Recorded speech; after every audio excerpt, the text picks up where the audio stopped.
under attack, fighting Trump's cuts and building patient power from seed to system, building a local food economy in South LA. Theater as a force for change. Voices from Palestine. The Constitution is not self-reinforcing. Racism on the left, building communities of care, federal changes and their impact on healthcare in LA County. Committee for the First Amendment and more. The Left Coast Forum is brought to you by the LA Progressive, the Empowerment Congress, Community Coalition, Partnership for Growth LA, Southwest Voter Registration Los Angeles, Black Progressive Action Coalition, St. John's Community Health, the National Lawyers Guild, the Weingart Foundation, and more. Space is limited, so if I were you, I'd register right now at KBLA1580.com. That's KBLA1580.com. Your voice matters.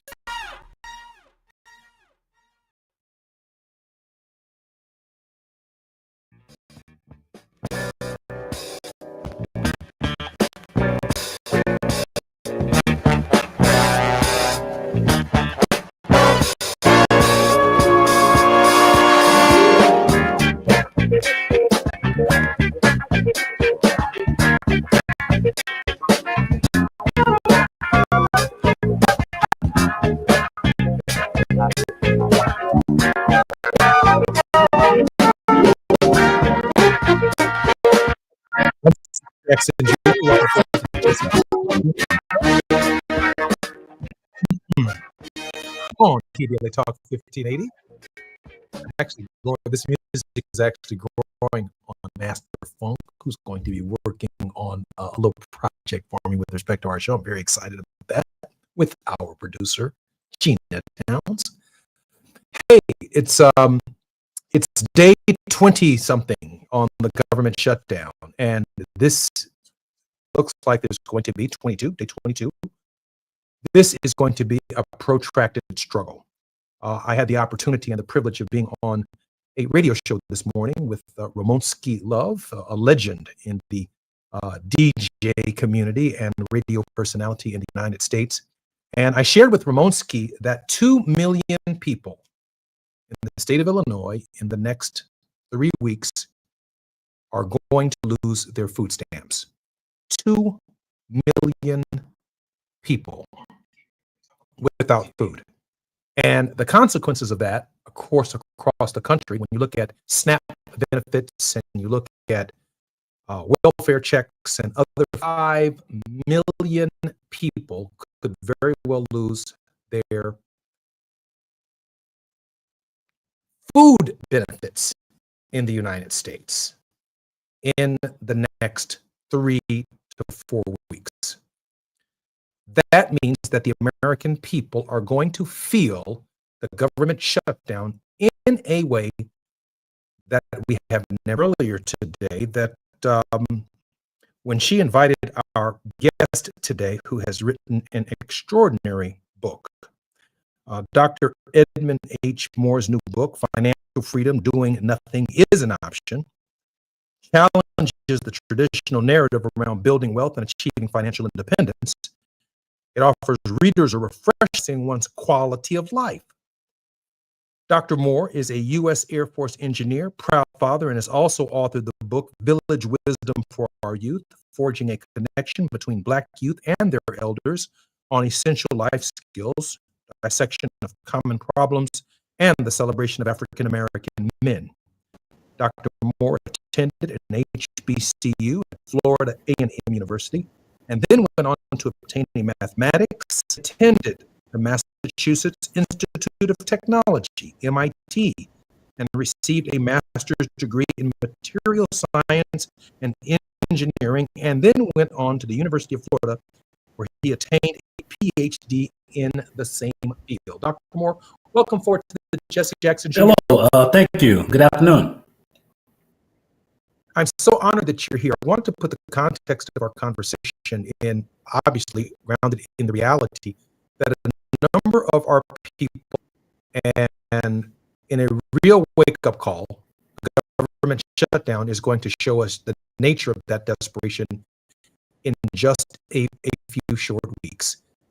before we turn specifically to the questions that I have regarding your book, which I find to be extraordinary, your thoughts on the government shutdown. Well, my having been a federal worker, my thoughts on the shutdown is it's probably going to continue until Doc, I think we might increase. but Could you hear me? I'm sorry, if you could say that again. Shutdown is going to continue until at least the healthcare premiums hit. When those start hitting people's pockets and or when the airports stop functioning, that is when they will have to end the shutdown one way or the other. I think that's right.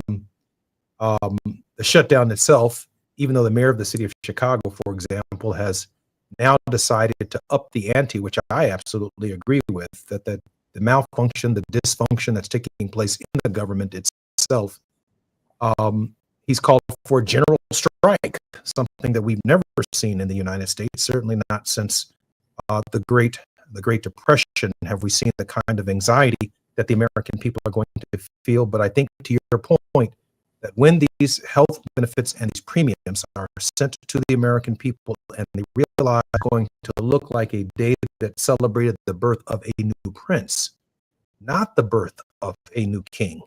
And in fact, the American people will reach a turning point, a tipping point, if you will, in their disdain for what's taking place. Dr. Moore, when we come forward, I want to learn more and talk more about your book on financial freedom. More from Jesse Jackson on the Jesse Jackson Jr. Show. Our very special guest today is Dr. Moore. My mother told me one day I'd meet a rocket scientist, and there is no doubt in my mind that Dr. Moore, when we come forward. While you're stuck in traffic, we can at least bring you up to speed on the news of the day. You're listening to Jesse Jackson Jr. only on KBLA Talk 1580.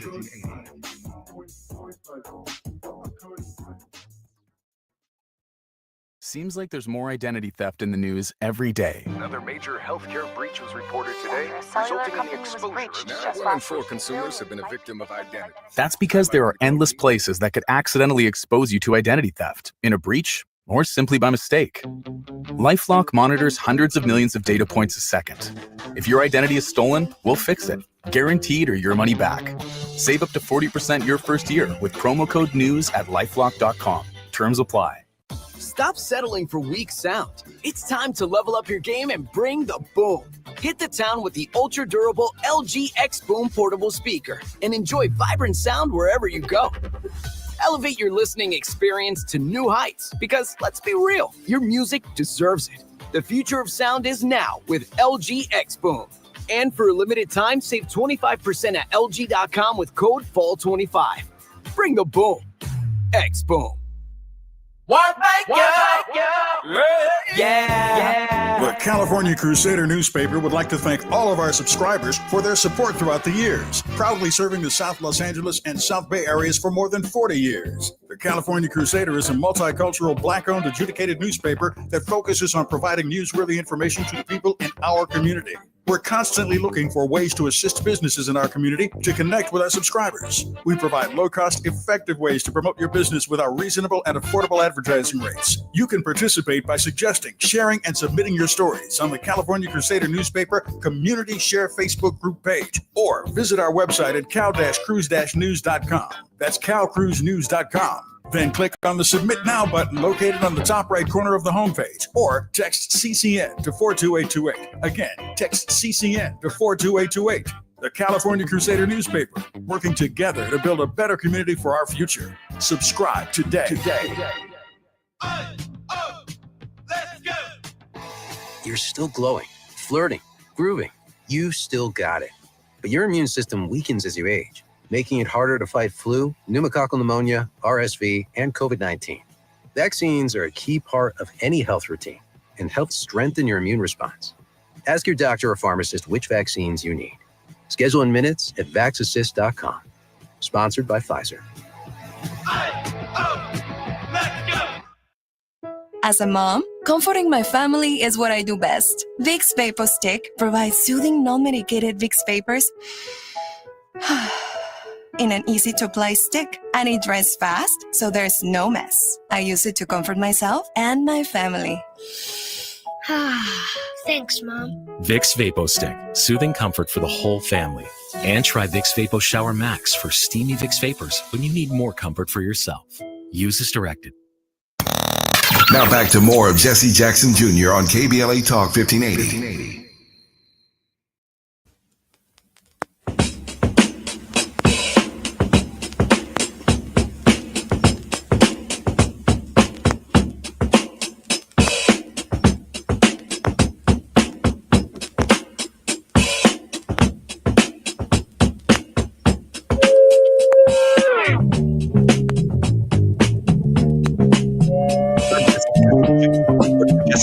Junior Show. Our very special guest in this hour is Dr. Edmund Moore. His new book, Financial Freedom, Doing Nothing is Not an Option.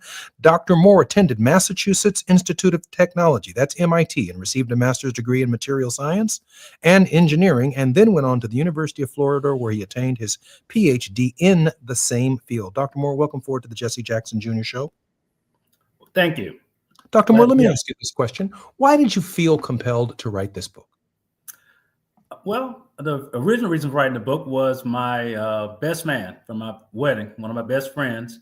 We were both near retirement age. We was looking for something to do to help the community. And we decided we would write a book on finances.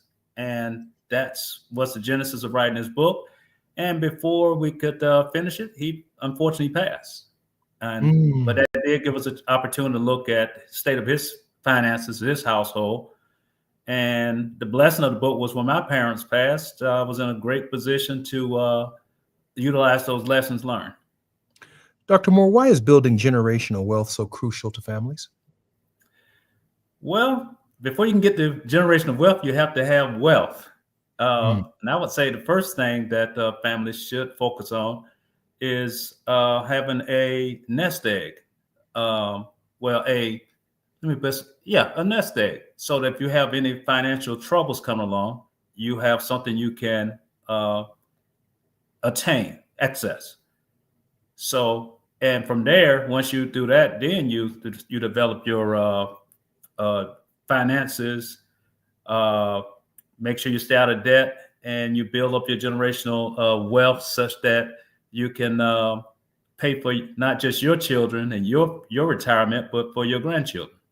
You know, Dr. Moore, I feel as though if I ask this question, maybe in the last administration, the optimism associated with wealth building in the Black community and in communities generally across this country might, how shall I say it, might resonate with me on the questions of financial literacy and wealth building.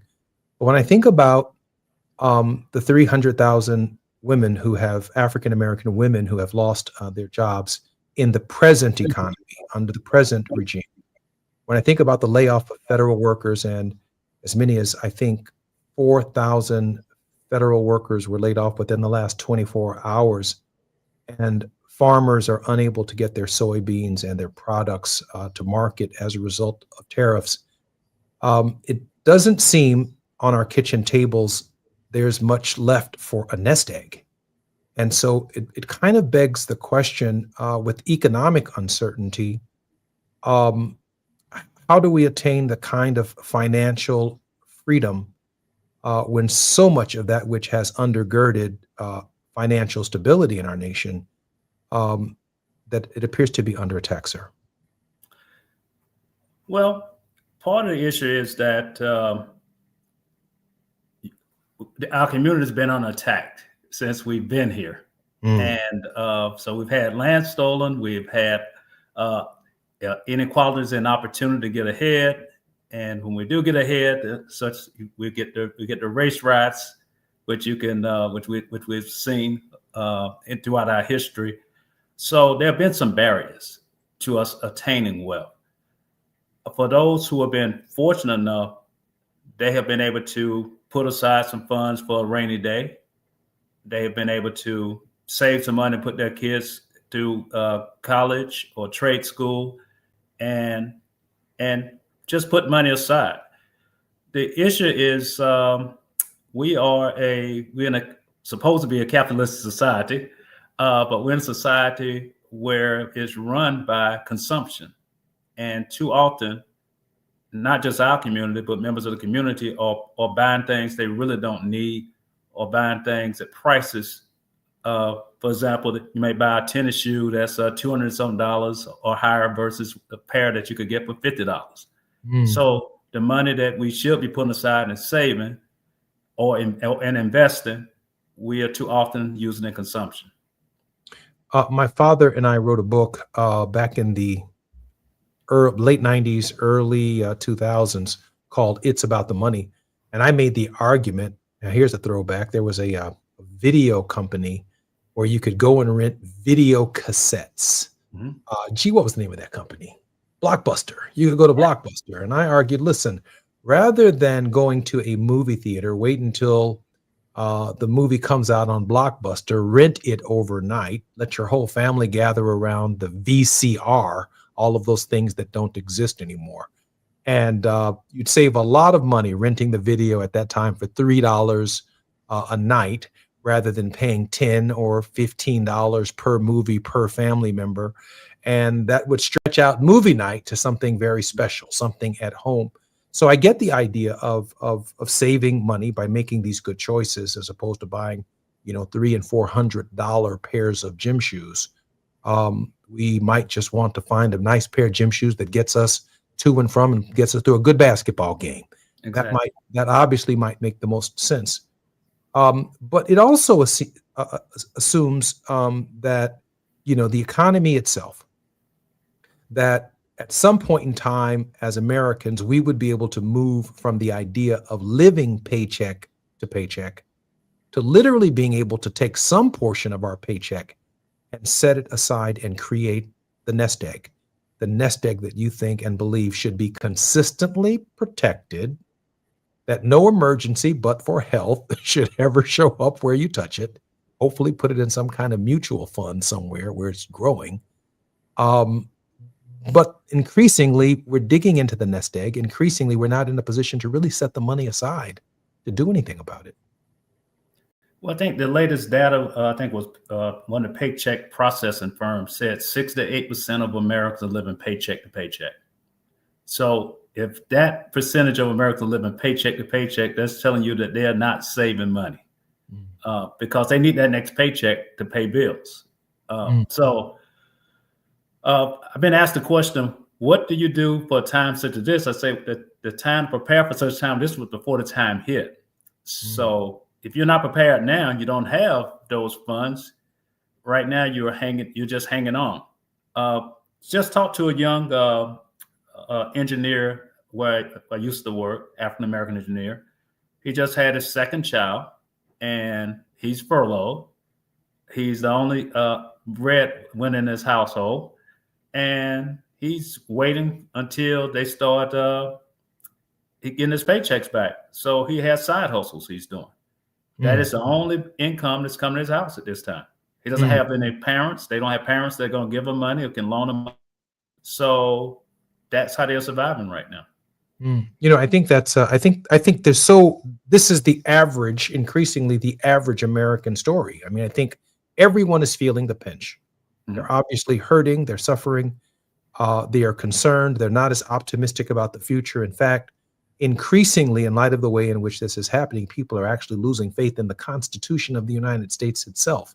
And I've never seen a more vulnerable moment for the nation, its full faith and credit, what the dollar means. People are standing in lines trying to buy precious metals because it's a hedge against inflation. Inflation seems to be driving people back to peanut butter and crackers and tuna fish in this environment. And I am deeply concerned that that some of the decisions I think that you're calling for in this book require a reevaluation of our own behavior, especially going into the holiday season, where we spend so much money on large dinners. We also spend so much money on gifts that last a single week. That reflection is also part of changing consumer behavior. Your thoughts on the need to change in this environment, Dr. Moore? Oh, there's a great need to change. We shouldn't be looking at Thanksgiving, Christmas as a time that we have to go out and purchase expensive gifts and lay out a lot of money that we don't have. So one of the things I did my father taught me this, was we would get some minor gifts. We might get a toy, some fruits, some candy, but he would do a savings bond, or he would give us some cash. And that would be our gift for birthdays or for Christmas. It wasn't any outlandish gifts or those type of things, but he was looking more towards the future. And I think that's one of the ways that we really should approach the gift giving, is that we should be maybe something minor gift, but give your children or your significant other an investment, whether it's in a bond or some cash, something that they can put away for the future. You know, I like that concept. I'd add to the idea of a bond, an investment, something they can put away for the future, but also the spiritual conversation that comes with it. The fact that we have each other, the fact that we're all alive. This Thanksgiving, God willing, this Christmas, God willing. You know, my father has Parkinson's. We'll be spending time with him, not exchanging gifts, but just grateful for the 84 years that we've been blessed with, and reflecting not upon the material things that at this stage of life don't matter. And even in my own life experience, I wanted, before I was incarcerated, to make sure that I had friends and family in place to make sure my young children would receive and have the kinds of Thanksgivings and Christmases that I was accustomed to. But there was no Thanksgiving or Christmas quite like the one we had when Dad was home. Right. And so in that spiritual moment, in that spiritual space, there is this opportunity to train our meager and minimal resources in the direction of investment, and then use this time to reflect upon all of the things that we have reason to give thanks. Yes, the spiritual portion of it. By the way, I have a photograph of your father holding my best man's son when he was an infant. Oh, wow. Thank you so much, Dr. Moore. I'd love to see a copy of that. I try to show pictures to my dad every time I'm with him that people have collected from him and his life over the years. So, Dr. Moore, in a practical way, what do we do in light of the idea that millions of people in California, which is where our radio show is being broadcast live, in just a few weeks, should the government be shut down, find themselves with no welfare checks, no supplemental nutritional assistance program funds? They could very well find themselves without making ends meet on a scale that we've not seen as a nation. Well, fortunately, we have a faith community. We have a nonprofit community. And the faith community, the nonprofit community, and even some local governments have looked at this, so that they are providing access to food banks. They are providing help with the utilities, and even help with some transportation. So those are some of the areas where people can look for assistance. So I would call it community is the best way. In Dayton, Ohio, where I reside in the suburbs of it, I'm on the Dayton Foundation, and we provided a bunch of funds to the food bank because we knew that it was going to be a great rush for food, and they were running out of resources. So that was a great allocation from local government, just to help people continue to eat.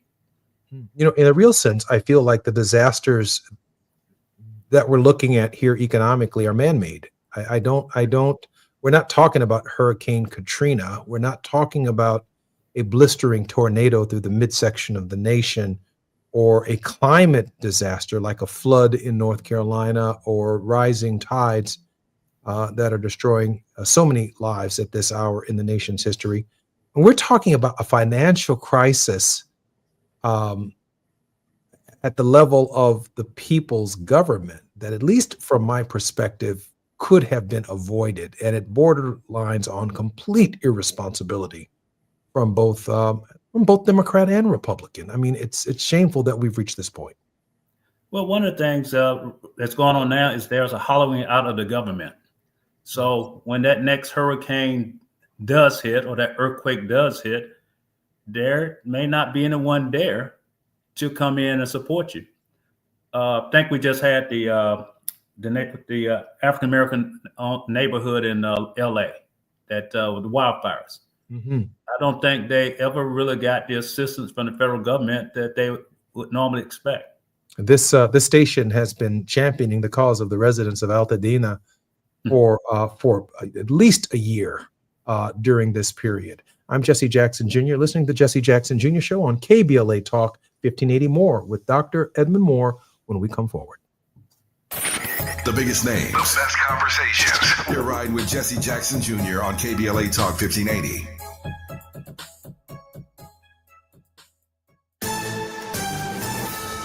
I'm Amber Payton with BIN News Now. North Carolina Senate Republicans have advanced a redistricting plan that could give the GOP another U.S. House seat by redrawing a majority Black district. You are rigging the maps to hurt Black people. The measure passed 25-20 along party lines despite public opposition and now heads to a final Senate vote. Black New Jersey Congresswoman LaMonica McIver appeared in court for a pretrial hearing on federal assault charges tied to a May 9th incident during Black Newark Mayor Ross Baraka's arrest. Her lawyers are asking the judge to dismiss the case ahead of her November 10th trial. And Sean Diddy Combs' legal team has filed an appeal of his conviction and 4-year prison sentence. The 55-year-old was found guilty in July on prostitution-related charges, but cleared of racketeering and sex trafficking. His lawyers want him placed at a low-security prison in New Jersey, while TMZ reports President Trump may consider commuting his sentence this week. Get BIN News Now on demand 24/7 on the iHeartRadio app. Right now, there are young people across the world facing a tough choice: continue their dream of education or drop out to help their family put food on the table. You can help change their future in a single moment. See how far your support can go at unbound.org. Is this the tackle? This is the KBLA Sports Minute with Ray Richardson. Veteran guard Gabe Vincent will be in the starting lineup tonight for the Lakers to replace LeBron James. LeBron will miss the Lakers' regular season opener against Golden State at Crypto.com. A sciatic nerve injury will keep the NBA's all-time leading scorer on the sidelines for 3 to 4 weeks.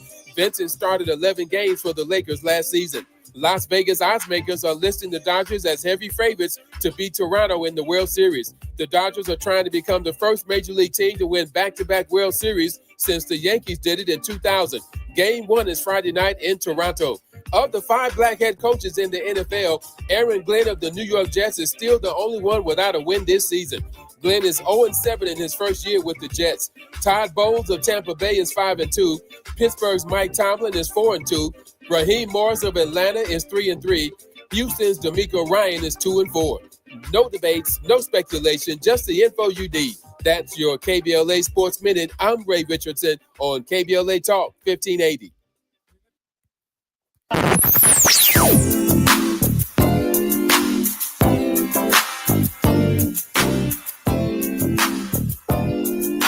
This is KBLA Talk 1580. Talk radio. That's music to your ears. We're unapologetically progressive. KBLA Talk 1580. We've got a lot to talk about. I'm Reverend Gerald, the life coach. Is someone you love struggling with addiction and mental illness? Is improving your family's health important? Want to leave a legacy that your family can grow? Are you ready to enhance your perception of life experiences? Then wake up weekends at 7 a.m. with Urban Family Focus and get the wisdom, opportunity, resources, and motivation to live your best life. Join the conversation on Urban Family Focus Saturday and Sunday at 7 a.m. Unapologetically progressive. KBLA Talk 1580. We've got your black.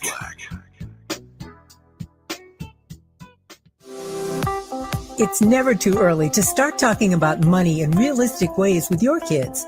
JP Morgan Chase navigates how to educate your kids now about creating long-lasting, healthy money habits. Whether your kids are in elementary school, high school, or college, now is a great time to start a conversation about ways to create healthy money habits as they grow, ultimately benefiting their financial future.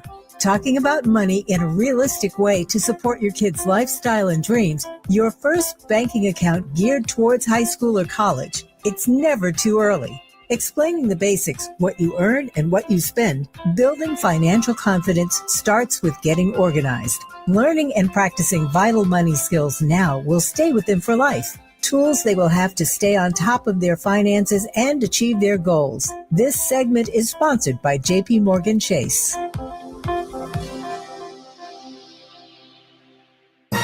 Tavis Smiley with a final word here about the upcoming Left Coast Forum on Saturday, October 25th at LA Trade Tech. As you know by now, our major keynoters include Professor Richard Wolff and Dr. Cornel West. LA Mayor Karen Bass will be there as well. But listen to some of these plenaries: fighting for Black students and educational equity, resilience under Trumpism, how to stay sane under fascism, the battle for democracy, what's at stake in 2026, healthcare under attack, fighting Trump's cuts, and building patient power from seed to system, building a local food economy in South LA, theater as a force for change, voices from Palestine. The Constitution is not self-reinforcing, racism on the left, building communities of care, federal changes and their impact on healthcare in LA County, Committee for the First Amendment, and more. The Left Coast Forum is brought to you by the LA Progressive, the Empowerment Congress, Community Coalition, Partnership for Growth LA, Southwest Voter Registration Education Project, LA Care Health Plan, United Teachers Los Angeles, Black Progressive Action Coalition, St. John's Community Health, the National Lawyers Guild, the Weingart Foundation, and more. Space is limited, so if I were you, I'd register right now at KBLA1580.com. That's KBLA1580.com. Your voice matters. Your presence matters. We'll see you there. We're with Bridget, whose husband won't be home for months, and whose daughter is due any day. We're with Mike, who's leaving home to protect his family and yours. We're with all service members and their families who need community, connection, and maybe a bit of magic. Are you with them? Learn more at uso.org today. It's been said that when someone you love has Parkinson's, you have Parkinson's. The Parkinson's Foundation knows that the disease doesn't just affect the diagnosed. It affects everyone who supports and helps care for them. If you have questions, the Parkinson's Foundation has answers. We can help you understand the disease and give you tips for living a better life. Find your answers at parkinson.org or call 1-800-473-4636. The Parkinson's Foundation. Better lives together. You're listening to Jesse Jackson Jr. on KBLA Talk 1580.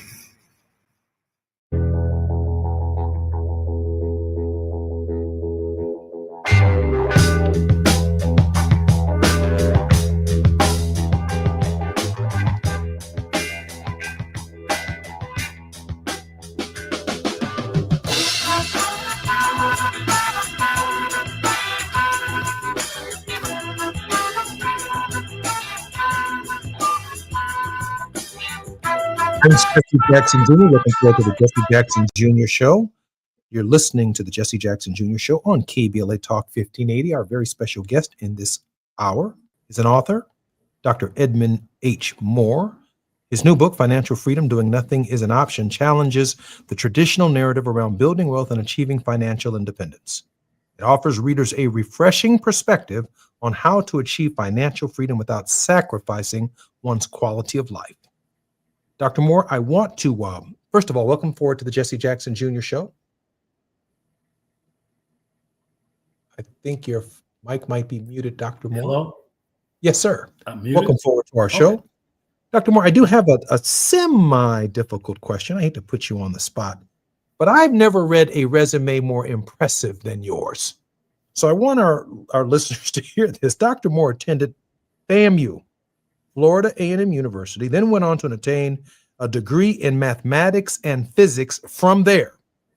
He attended MIT, the Massachusetts Institute of Technology, and received a master's degree in material science and engineering, and then went on to the University of Florida, where he attained a PhD in the same field. Dr. Moore, welcome forward to the Jesse Jackson Jr. Show once again. Thank you. Now, Dr. Moore, I've got to be candid. In this environment, with this extraordinary resume, because you are an African-American male, it just seems like you did the work, but this environment is not going to give you credit for doing the work. And by that, I mean Claudine Gay under attack, Ketanji Brown Jackson under attack, qualified African Americans who emerged in the top 1% of 1% of 1% on earth are being dismissed from their jobs at the NIH and the CDC in engineering fields, in the private sector. They're getting pushed back out of colleges and universities. Doc, you've got to feel some kind of way about this moment in American history, given all of your accomplishments. Well, this is not anything new. So just because you have the education and attainment does not mean you get opportunities. So I worked for the federal government, and what we found out that was African-American men were not getting promoted. They promoted, some of the African-American women got promoted, but they stopped us from getting promoted. It was seen that the only way that someone was getting promoted from our end was if they brought them from out of town or from another organization outside the government to bring them in, but they were not promoting internally at the highest levels. Well, now they're not promoting, they're furloughing Black men and Black women simply because the argument is that your degrees in America, now I have a law degree, I have a seminary degree, I have 13 honorary doctorate degrees. I mean, I know what it means to have at least some academic qualifications on paper. I may have some other little issues, some little judgment issues I've made in the past, but that notwithstanding, my question is, we put the work in. And when we put the work in, we are in this environment being dismissed in light of our my father says, we have to be overqualified. We have to be superior, Dad said, just to be equal. Have you felt that across your career? Well, the rules changed. When we weren't educated, education was used against us being promoted.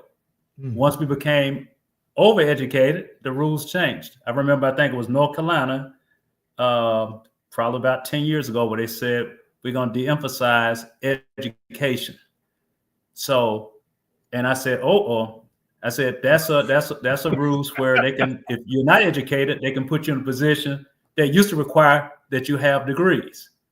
And so that's sort of what has happened over the past, I would say 10 years, slowly but surely. You look at the administration we have now, most of the people who are heading these cabinet positions, they have no education in the areas they're leading. So education is all of a sudden become not valued. Wow. I mean, wow. I thought I was the only one who was feeling it. Of course, I'm not truly agreeing or feeling that I'm the only one who's feeling it. But to hear it from someone with your qualifications and to see that the rules can change so arbitrarily, it just feels like counting jelly beans or being told that voting is on the second floor, you can't use the staircase and the elevator doesn't work. Well, let me give you a great example. When I was at the University of Florida, they were looking for a new president of the university. That was an African-American female, and that was a Caucasian person up for the position. The reason they said they didn't hire the African-American female was they said, when we asked her a question, she thinks before she answers. We like him because he just says anything. He doesn't think before he speaks. That's when I knew that we were in trouble. She said, she paused for a moment. Because no, she thinks before she speaks. They said she actually thinks before she speaks. Well, Victor Franklin. And he just gives off-the-cuff answers, and that's why they picked him over her. Man's Search for Meaning, noted psychiatrist Dr. Viktor Frankl, a Holocaust survivor, said, Between stimulus and response, there is a space, and a person has the opportunity in that space to choose their freedom or to choose their judgment. So in that moment between the question where she is stimulated, she pauses and then gives a response, and you're telling me the other candidate just got the garbling out words without thinking, and they penalized her for thinking. Yes. That's nuts. That's why I say it's not new. That's why I say this is not new. Well, we are definitely a resilient people, and we have to put up with some stuff out here. Can you share with us the book very quickly about the book you wrote to your daughters, the letters to your daughters?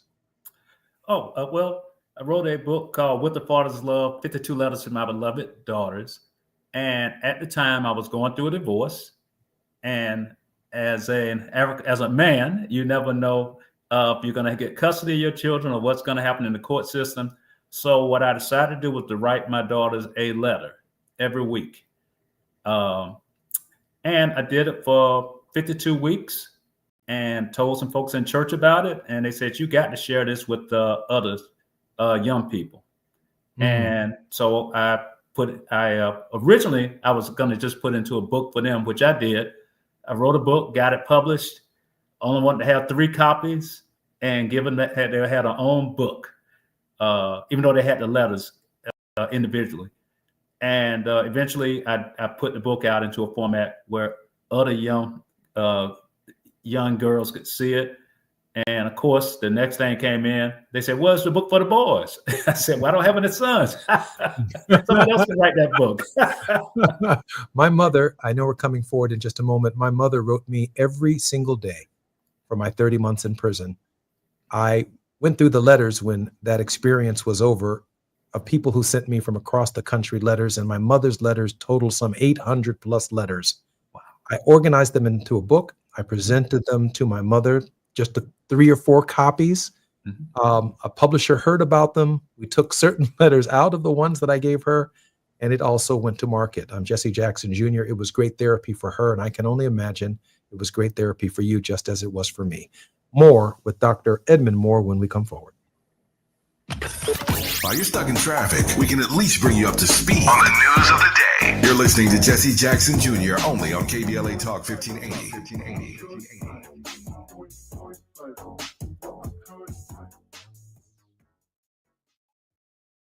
Donald Trump has all but declared war on California, sending in a National Guard, blocking disaster relief, and cutting funds to our colleges. And now, he and Texas Republicans are trying to rig the next election by stealing congressional seats from black voters in states like Texas. They want to rig these elections, and they want the power that gerrymandering provides. Seriously, look it up. But Prop 50 is how we fight back. It gives Californians the power to fight fire with fire and beat Trump at his own game. Prop 50 creates temporary emergency congressional maps that level the playing field and protect the power of black votes. Not just in California, but across the country. Your vote matters, and the whole country is counting on California to lead. So use your vote to protect our power, our history, and our future. Vote yes on Prop 50 by November 4.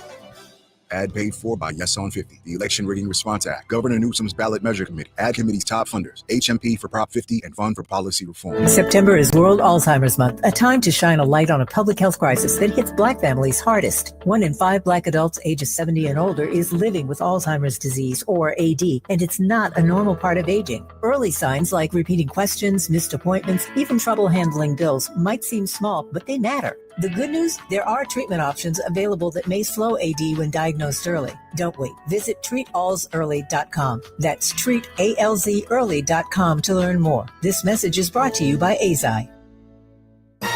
Tavis Smiley with a final word here about the upcoming Left Coast Forum on Saturday, October 25th at LA Trade Tech. As you know by now, our major keynoters include Professor Richard Wolff and Dr. Cornel West. LA Mayor Karen Bass will be there as well. But listen to some of these plenaries: fighting for Black students and educational equity, resilience under Trumpism, how to stay sane under fascism, the battle for democracy, what's at stake in 2026, healthcare under attack, fighting Trump's cuts and building patient power from seed to system, building a local food economy in South LA.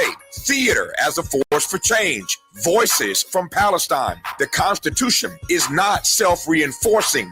Racism on the left. Building communities of care, federal changes and their impact on healthcare in LA County. Committee for the First Amendment and more. The Left Coast Forum is brought to you by the LA Progressive, the Empowerment Congress, Community Coalition, Partnership for Growth LA, Southwest Voter Registration Education Project, LA Care Health Plan, United Teachers Los Angeles, Black Progressive Action Coalition, St. John's Community Health, the National Lawyers Guild, the Weingart Foundation, and more. Space is limited, so if I were you, I'd register right now at KBLA1580.com. That's KBLA1580.com. Your voice matters. Your presence matters. We'll see you there. Hey there, Los Angeles. This is James Lucky Jr., publisher and editor of Los Angeles News Observer. Are you hungry for news that matters to you in the African-American communities of Los Angeles? Well, buckle up, because we got the scoop you've been craving. Stay in the know and never miss a beat with our free weekly publications conveniently available near you. Or hop on the digital wave and become an exclusive subscriber at OGNSC.com. Don't forget to join the party on Instagram and Twitter at OGNSCINC for behind-the-scenes access and sizzling updates. No more FOMO. Let's stay informed, connected, and empowered together. Is your loved one at the hospital or in a nursing home? Have they developed bed sores, fallen, or worse? These are things your family members should be protected from. Bed sores, falls, and dehydration are almost always the result of negligent care. If this has happened to your loved one, call Zoran at Basic Law Group at 800-215-1234 or visit basiclawgroup.com. The consultation is free, and if they don't win, you don't pay. That's 800-215-1234. Now back to more of Jesse Jackson Jr. on KBLA Talk 1580.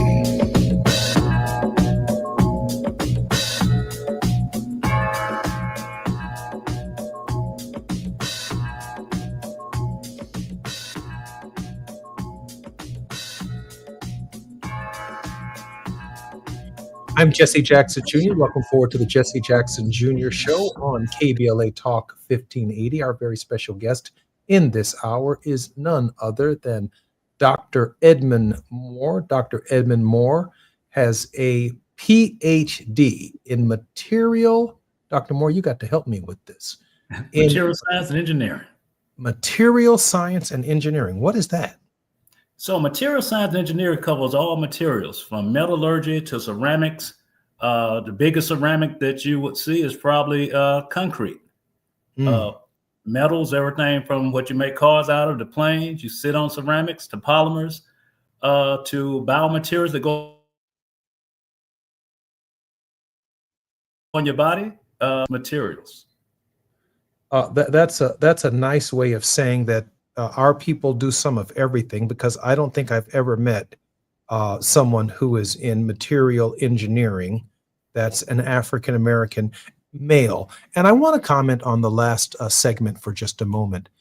Black men are accused more often than not of not paying attention to their daughters. Tell me about the pride that you have in raising your two daughters in light of the challenges that your own marriage has had. Well, first of all, I'm part of an organization called Parity Inc. in Dayton, Ohio. And we used to have one of the largest mentoring programs here. And one of the statistics we always showed was that Black men spend more time with their children than any other subgroup of men. So it's a misnomer that we don't spend time with our children. We spend more time than anyone else with our children. So it's not robbery that I would seek to spend time with my daughters.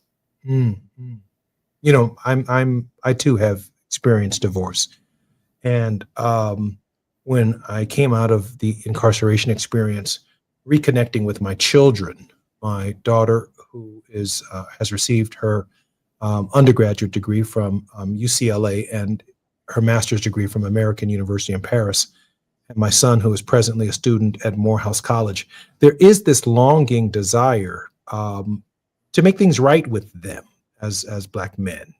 there's an extra burden to close some of the gaps in perceptions.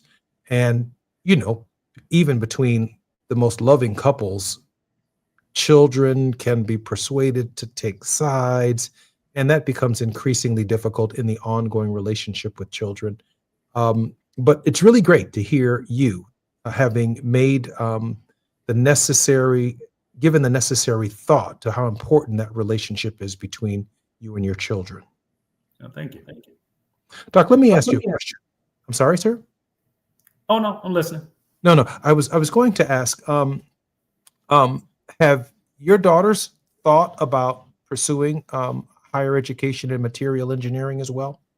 Or have they chosen different career paths? My youngest daughter was going to engineering. And we had engineering programs to work and that kind of thing. And one day she said, "Dad, I hate to disappoint you, but I'm not going to engineering." And speaking that you said your daughter was in Paris, my youngest daughter is studying abroad right now in Paris. Oh, in the business school through Howard University. Oh, that's fantastic. That's fantastic. My son is a Morehouse man. I'm North Carolina A&T State University, and there is something that absolutely. Now, even a Rattler knows something about that Aggie pride all the way down there from FAMU. Well, I used to run the HBCU program for the Air Force. So I would visit all these schools that we are talking about. Doc, we try to leave our guests with a word of hope for the nation. Can you take 2 or 3 minutes and offer us a word of hope? I would say that our forefathers have been through this situation before, and we will endure. What we really need to focus on is education. One of the things I say is that you can make money, but if you don't have an education, you can't keep it, and that includes civic education. If you're not involved in politics, you're on the table, you're on the menu, and you won't be able to maintain your community and what you have. So we just need to go back to the basics. And I've advocated that we should have our own police forces, our own schools, so that we can make sure that our children are properly educated and they're protected, and support our own economies. That's the only way I see that we are going to come out of this situation, is that we have to take care of self. Well, the greatest challenge in the civil rights movement has always been to eliminate forced segregation. Integration, of course, is voluntary. I may choose to live in the Black community and work with my community, my church, work on the very things that Dr. Moore has outlined that we should be turning our attention to as my option. But we should also be able to send our children abroad. We should also be able to be accepted to Ivy League institutions without racial discrimination. And remedies should be put in place to balance when schools and universities and corporate boardrooms are not diverse, not with people who are unqualified, but with the best and brightest that our nation has ever produced. I'm particularly grateful that Dr. Edmund Moore, one of the most impressive resumes I've ever read, has been our guest in this hour. Dr. Moore, thank you for being on the Jesse Jackson Jr. Show. And thank you, Brother Jesse Jackson Jr., for allowing me to be on your show. Look forward to having you in the future. Okay, thank you. Thank you so much, sir. This is Jesse Jackson Jr. I just want to opine for just a few moments before Barbara Arnwine comes on our program on Tenacious Tuesdays here on the Jesse Jackson Jr. Show. It is increasingly clear that the rippling effects on the Voting Rights Act of 1965 are upon us, even though the Clay decision has not been decided yet. I want to talk with Barbara in the next hour about a specific congressional district that will impact the state of California, that will impact the state of Illinois, the state of New York, every congressional district from Virginia around to Texas. And that is the congressional district in South Carolina that is held and has been held since 1992 by Congressman Jim Clyburn, maybe one of the most pivotal and important African American congressional districts in the United States. Why? It was African American voters in 2008 that projected and elevated Barack Obama from the Iowa caucus to the New Hampshire primary and solidified his position in South Carolina en route to Super Tuesday and ultimately to the Democratic nomination. It was South Carolina that saved the campaign of Joe Biden and challenged Joe Biden to put Kamala Harris on the ticket and also to put Ketanji Brown Jackson on the Supreme Court of the United States. It is in that Democratic primary process where African Americans for the first time have the opportunity to hold the Democratic Party accountable. And we have to talk about it in the context of last Wednesday's arguments. I'm Jesse Jackson Jr. More on Tenacious Tuesdays with Barbara Arnwine when we come forward on KBLA Talk 1580, the Jesse Jackson Jr. Show. KBLA 1580 Santa Monica. I'm Amber Payton with BIN News Now. North Carolina Senate Republicans have advanced a redistricting plan that could give the GOP another U.S. House seat by redrawing a majority black district. You are rigging the maps to hurt black people. The measure passed 25-20 along party lines despite public opposition and now heads to a final Senate vote. Black New Jersey Congresswoman LaMonica McIver appeared in court for a pretrial hearing on federal assault charges tied to a May 9th incident during Black Newark Mayor Ross Baraka's arrest. Her lawyers are asking the judge to dismiss the case ahead of her November 10th trial. And Sean Diddy Combs' legal team has filed an appeal of his conviction and 4-year prison sentence. The 55-year-old was found guilty in July on prostitution-related charges, but cleared of racketeering and sex trafficking. His lawyers want him placed at a low-security prison in New Jersey, while TMZ reports President Trump may consider commuting his sentence this week. Get BIN News Now on demand 24/7 on the iHeartRadio app. Right now, there are young people across the world facing a tough choice: continue their dream of education or drop out to help their family put food on the table. You can help change their future in a single moment. See how far your support can go at unbound.org. Is this the tackle? This is the KBLA Sports Minute with Ray Richardson. Veteran guard Gabe Benson will be in the starting lineup tonight for the Lakers to replace LeBron James. LeBron will miss the Lakers' regular season opener against Golden State at Crypto.com.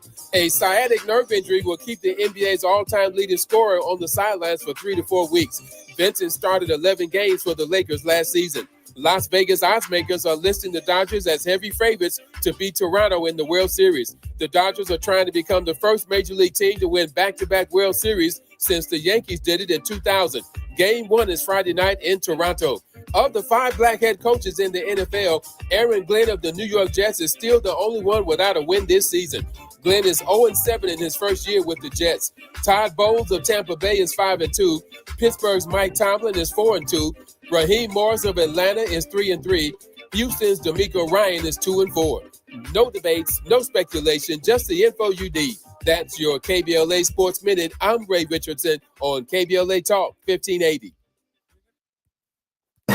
Tavis Smiley with a final word here about the upcoming Left Coast Forum on Saturday, October 25th at LA Trade Tech. As you know by now, our major keynoters include Professor Richard Wolff and Dr. Cornel West. LA Mayor Karen Bass will be there as well. But listen to some of these plenaries: fighting for black students and educational equity, resilience under Trumpism, how to stay sane under fascism, the battle for democracy, what's at stake in 2026, healthcare under attack, fighting Trump's cuts, and building patient power from seed to system, building a local food economy in South LA, theater as a force for change, voices from Palestine. The Constitution is not self-reinforcing. Racism on the left, building communities of care, federal changes and their impact on healthcare in LA County, Committee for the First Amendment, and more. The Left Coast Forum is brought to you by the LA Progressive, the Empowerment Congress, Community Coalition, Partnership for Growth LA, Southwest Voter Registration Education Project,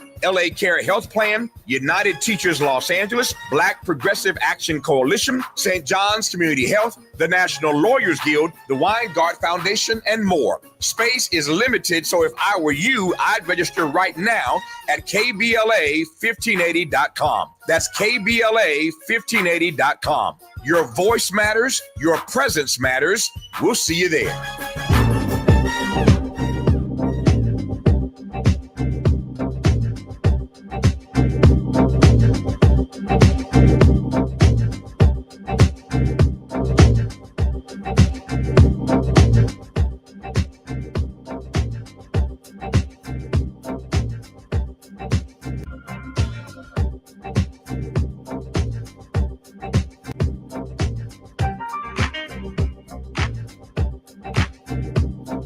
Jesse Jackson Jr. Welcome forward to the Jesse Jackson Jr. Show on KBLA Talk 1580.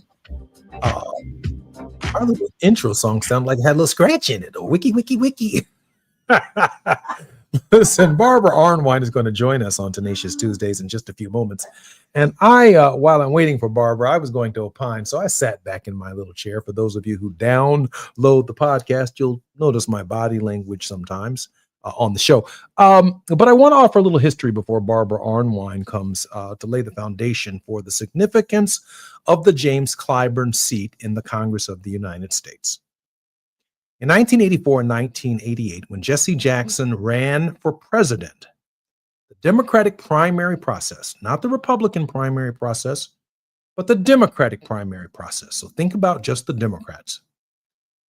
7 or 8 people were running for president in the state of Iowa, including Jesse Jackson. All of the white guys divided up all of the white votes. And Jesse Jackson came in second or third place in 1984. But he got 0 delegates. That is, people who voted for Jesse Jackson got no representation at the Democratic convention. So Reverend Jackson began asking the question from state to state, where are my delegates? I'm finishing first or second or even third in some of the contests, but where are my delegates? When I get to the convention, under the winner-take-all system, even though Mr. Mondale may win this state, the state of Iowa, he may even win New Hampshire, and I come in second or third, I'm still entitled to delegates from people in those respective states who voted for me, so that when I get to the Democratic convention, I can argue for peace and healthcare and housing and Native American rights and women's rights. I can argue with my delegates to fight for planks at the Democratic convention that reflect the values of people who voted for me. At that point in time in 1984, there was a winner-take-all system until Jesse Jackson changed the rules. Now, just about every candidate running for president in the Democratic primary gets their fair share of delegates on a proportional basis. And the Democratic National Committee remedies the proportional basis, even if those candidates did not have delegates actually running, by awarding delegates to those candidates on the basis of proportionality. That's only fair. You can't run the primary process over again. That rule change came from the Reverend Jesse Jackson. The other concession to Jesse Jackson in 1984 and 1988 was that all of the states where most Black people live were in a big process called Super Tuesday. So 8 or 9 white guys would run in Iowa.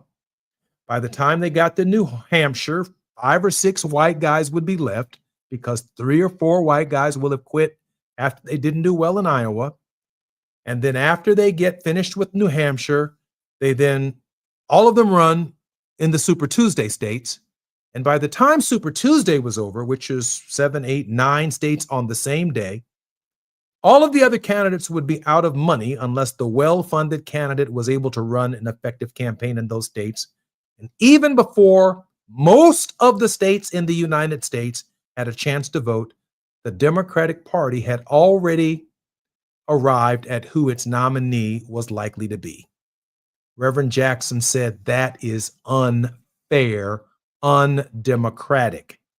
So he insisted that the state of South Carolina be pulled out of Super Tuesday and that it become the first real primary contest for African Americans, where African Americans could vote alone, along with other South Carolina Democrats, to determine their presidential preference. So in Iowa, if Barack Obama runs, and in this case wins, he would get his proportional share of delegates, but so would the other candidates. Hillary Clinton would get her fair share. In New Hampshire, Hillary Clinton won. Barack Obama came in second place. He got his fair share, and she got her fair share of delegates. But when they got to South Carolina, the momentum for Barack Obama became so clear that an African American could win the Democratic nomination if African Americans and progressive whites in South Carolina voted for Barack Obama. The momentum of his South Carolina victory laid the foundation for an amazing Super Tuesday that led to the nomination of Senator Barack Obama in 2008 as the Democratic nominee and ultimately president of the United States. That is only possible because of Jesse's rules. That's 1988. By 1992, the people of South Carolina, after the 1990 census, then drew, consistent with the Voting Rights Act of 1965, the congressional district that Jim Clyburn presently holds. It is in that context that Jim Clyburn became the first African American elected to Congress from the state of South Carolina in Second Reconstruction. That is, since Second Reconstruction commenced in 1954. In that state, he has yielded amazing influence. As those Democrats come from Iowa and New Hampshire, Jim Clyburn has played a pivotal role in that selection process. When I tell you that the decision of Robinson versus Calais that will be decided in this term and argued last Wednesday could change the shape of the Democratic district held by Jim Clyburn, we should be very concerned. When we come forward, it is Tenacious Tuesdays. I'd like to hear the opinion of Barbara Arnwine when we come forward on KBLA Talk 1580. It's afternoon drive time with Jesse Jackson Jr. Only on KBLA Talk 1580. It's been said that when someone you love has Parkinson's, you have Parkinson's. The Parkinson's Foundation knows that the disease doesn't just affect the diagnosed. It affects everyone who supports and helps care for them. If you have questions, the Parkinson's Foundation has answers We can help you understand the disease and give you tips for living a better life. Find your answers at parkinson.org or call 1-800-473-4636. The Parkinson's Foundation. Better lives together. Seems like there's more identity theft in the news every day. Another major healthcare breach was reported today, resulting in the exposure. Now, 1 in 4 consumers have been a victim of identity. That's because there are endless places that could accidentally expose you to identity theft in a breach or simply by mistake. LifeLock monitors hundreds of millions of data points a second. If your identity is stolen, we'll fix it, guaranteed or your money back. Save up to 40% your first year with promo code NEWS at lifelock.com. Terms apply. Stop settling for weak sound. It's time to level up your game and bring the boom.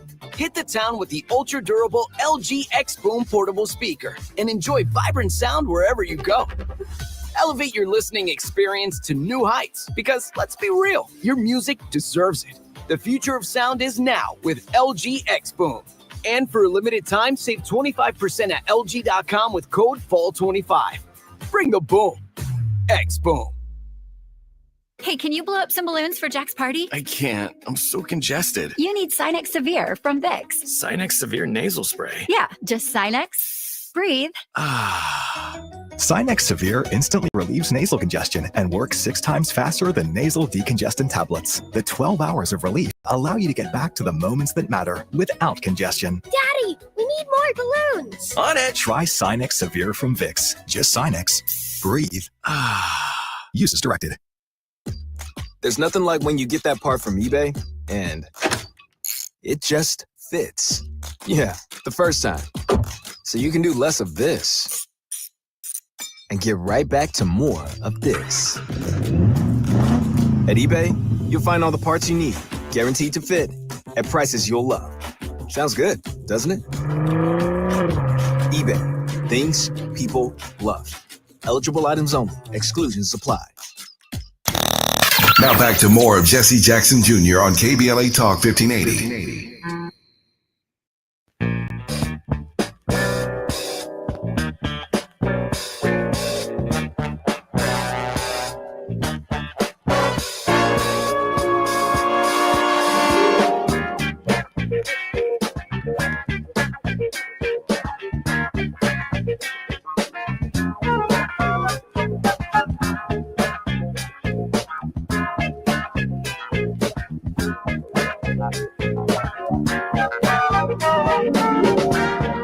Jesse Jackson Jr. Looking forward to the Jesse Jackson Jr.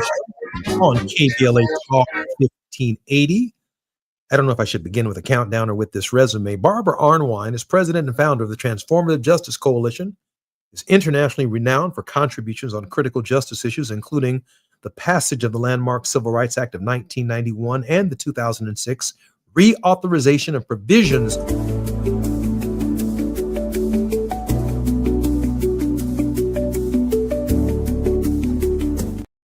for justice, the Millennial Vote Matters convenings, and the Voting Rights Alliance. That was a countdown for none other than attorney Barbara Arnwine. 10, 9, 8, 7, He really 6, is wrong. 5, Somebody 4, stop 3, him. 2, 1. Stop him. Madam President, how are you? I'm okay. Thank you for your leadership in Washington this past week for the argument in the Robinson versus Calais, or the Louisiana United States versus Calais case. Barbara, your initial thoughts, and I do want to focus at some point in time in this segment on looking forward. That is the consequences to the Jim Clyburn district and its consequences to Black leadership at the presidential level, if in fact Robinson versus Calais and whatever decision on Section 2 works its way to the state of South Carolina. Your thoughts about the arguments? Well, the fix is in, I think is the first thing to say. This was a 2.5-hour argument. If you know the court, you know this is almost unheard of. The court normally constrains even critical arguments to an hour. To go 2.5 hours is almost unheard of. And it was contentious. It was contentious. It was very clear that the conservative side of the court has cut a deal or made their mind up about what they're going to do. And what they're not going to do appears to be to withhold the existing law when it comes to Section 2 of the Voting Rights Act, when it comes to redistricting to prevent racial discrimination in redistricting. It looks like they're going to do something really evil, and that is to give deference to the states to assume that they draw maps in good intent, and to require that people pretty much show a smoking gun of racial discriminatory intent. So they're which of course is precisely why Congress in 1982 created the Thornburg versus Jingle standards to make sure that you weren't looking at intent, that you were looking at the effect of what a state did. So the state couldn't hide behind papers and all kinds of gizmos to try to deny what they were actually doing. But if they did something that had the effect of discriminating against Black voters, then that was assumed to be a violation of the law. Now they're going back to 14th Amendment intent standards. This is horrific. What it means is that a state, people can meet in their secrecy, have their secret discussions, then walk on the floor of the state legislature and draw lines that they know will hurt African Americans and say, where's the evidence of intent? We didn't do anything. We never said anything while we were in session that was negative. And you're gonna have to prove it. They also, it was really ugly. This is one of the ugliest arguments. And I'm saying in the sense of how the court behaved. I thought Janae Nelson, chief counsel, leader of the NAACP Legal Defense Fund, was stellar in her argument. She did a magnificent job. But to be heard, you got to have open ears. And it was clear that a whole lot of ears were already clogged on that court, and they didn't want to hear what is the truth. Barb, I thought it was interesting. I had a conversation with Congressman Jonathan Jackson, who was our guest on the show, and we've had Cleo Fields a couple of weeks ago, whose district is the subject matter of Robinson versus Clay in Louisiana. Jonathan said something to me that shocked me to my core. He said he and Cleo Fields were the only two members of the Congressional Black Caucus in the hearing. That of 62 blacks in Congress, he and Cleo Fields were the only two who showed up for the arguments. That might be the only two he saw. Bobby Scott was there. Bobby was there. I agree. His overall point that it was too small a turnout is well taken. But Bobby Scott was there. Terry Sewell, of course, was there from Alabama. And Bobby Scott's from Virginia, everybody. And there were others. But still, what you would have expected would have been the full contingent of those who are members of the bar and who are Congress people to have shown up. Because, of course, Jonathan's not a member of the bar, but he sure showed up. And he made sure that he was seen, heard. He was so active outside the court that it was really moving, because he was, making sure to keep people's spirits focused, and to keep people upbeat. And he was good, making sure that the message was getting out about what was happening. So give him a lot of credit. I was so proud of Jonathan, and I was so proud of Cleo. I was so proud of Troy Carter, all the people who came. So I don't want it to appear that there were only two, because there were absolutely more. He may not have seen them. I feel a little better. The court is organized. I feel a little better. Let me share with you something. When I took a tour, I used to give, when I was a congressman, because of my history background, I used to give 3 tours a week, sometimes between 7 and 10, 3 days a week before the House began its business, with interns of Capitol Hill, staff members of Capitol Hill, members of Congress of Capitol Hill, the tour of the Capitol from the African-American perspective. And I used to take them to Statuary Hall. I took them to the crypts. I took them to where the caning incident occurred in the old Senate chamber. I took them on the floor of the new Senate chamber. I showed them where the seat was that the gentleman stood up and called Barack Obama a liar, and where the House was before they expanded the Capitol. So I take them on this 3-hour tour, which includes the statues of Rosa Parks, Confederates, et cetera, et cetera. But in this moment, listening to you, there is a picture in the United States Senate, an oil painting, that I have almost forgotten about. It is a picture of the Tilden Hayes Compromise of 1877. But you have to look at it really carefully, because there are dozens of members of Congress and the Senate who are there. And there is only one African American of all of the people sitting in the gallery, and you have to look at it very, very carefully. And there sits Frederick Douglass, watching them take the federal troops out of the South, the federal law, and wondering what it was, what could happen, and what would come of this. And I found that in this moment, listening to you and thinking about your thoughts about the members of Congress who were present for the argument to be really compelling. I do want to say this. If I can turn our attention for a moment to think ahead in this segment. And that is, if you heard my opening, Counselor, I did. The Jim Clyburn district, given his age, given that he's been the only African American to serve in that seat in secondary construction. And we had a guest on from South Carolina the other day who said some of the quiet rumbling has been what would become of the Clyburn seat in that context. And if, in fact, given his age and given time and his enormous political strength within the state, we may be able to maintain the seat.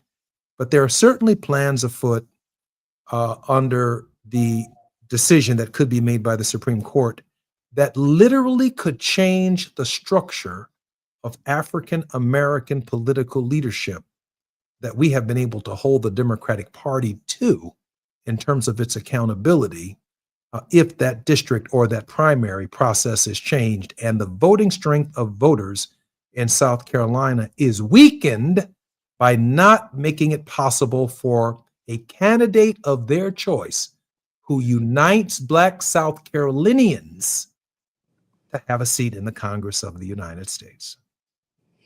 Whoa, there's so much to talk about. One, we know that there's going to be a post the Calais decision, which will be out sometime probably within 60 days.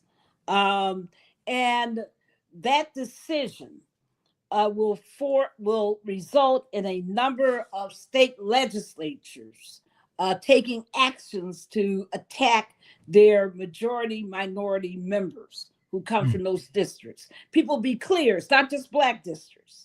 There are Latino majority minority districts. There are Asian majority minority districts and Native American. So I don't want people to get confused because it's going to have a broad effect across the nation for people of colored political power. Let's get clear. It's gonna, they're trying to devastate Black political power, but they're trying to take all of us out. And all of this is because they know, based on all the polling data that they have available at this moment, that they're going to lose the 2026 elections if it's a fair fight.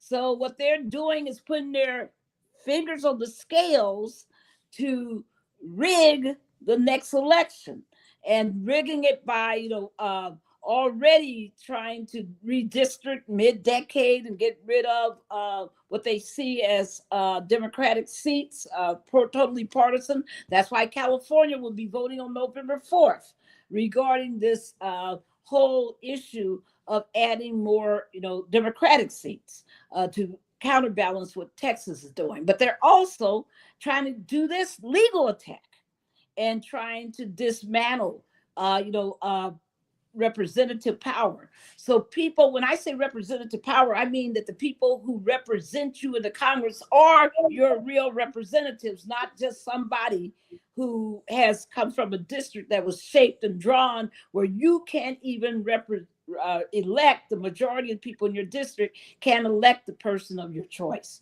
This is evil, it's mean. But I got another thing to say. Clyburn, everyone else listening to me, the next time you have an opportunity to push for a democracy measure, do it. That mistake in 2021 is killing us right now. That mistake of not pushing for the Freedom to Vote Act, that mistake of not pushing for the John Lewis Voting Rights Advancement Act. I mean, I'm talking about really pushing for its passage, not just, okay, we'll put it up. I mean, I think the Dems have to really look in that darn mirror at themselves.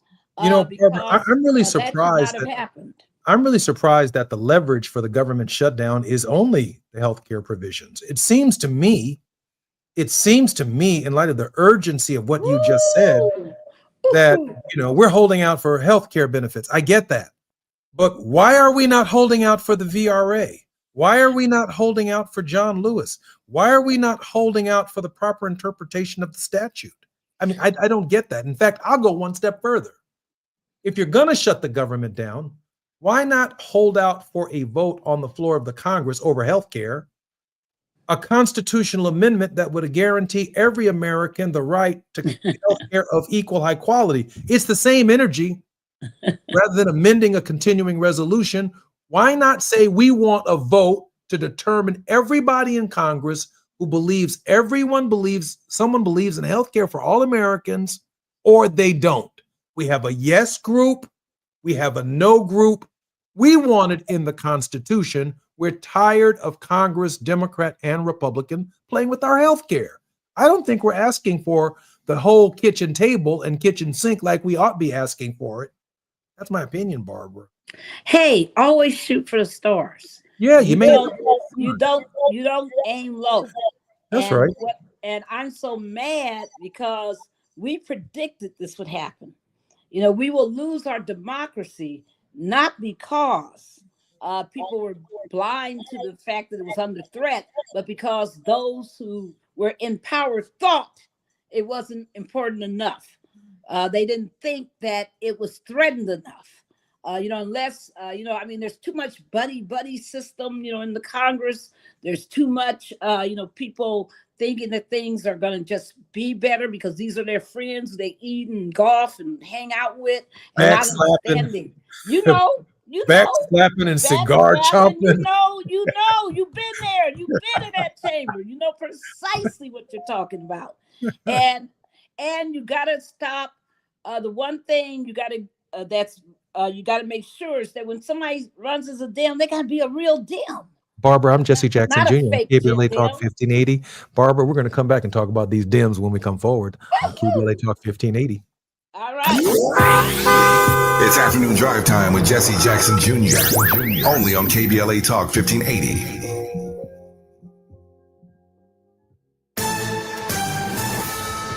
I'm Amber Payton with BIN News Now. Chicago is suing the Trump administration over alleged unlawful DEI-related restrictions on federal emergency grants. We know that he has declared war on our city and cities across this country. That's Black Mayor Brandon Johnson, who says the city will not let the White House weaponize funding meant for DHS and FEMA emergency response programs. Maryland's Black Attorney General Anthony Brown and other state attorneys general have filed a Supreme Court brief opposing President Trump's plan to deploy National Guard troops to Chicago. They argue the move is unconstitutional and a threat to democracy, urging the court to uphold a lower ruling blocking the deployment. And rapper Gucci Mane revealed he's been diagnosed with schizophrenia and bipolar disorder during an interview with The Breakfast Club. Promoting his new memoir, Episodes, he and his wife discussed how they manage his mental health. Get BIN News Now on demand 24/7 on the iHeartRadio app. Right now, there are young people across the world facing a tough choice: continue their dream of education or drop out to help their family put food on the table. You can help change their future in a single moment. See how far your support can go at unbound.org. This is the KBLA Sports Minute with Ray Richardson. Veteran guard Gabe Benson will be in the starting lineup tonight for the Lakers to replace LeBron James. LeBron will miss the Lakers' regular season opener against Golden State at Crypto.com. A sciatic nerve injury will keep the NBA's all-time leading scorer on the sidelines for 3 to 4 weeks. Benson started 11 games for the Lakers last season.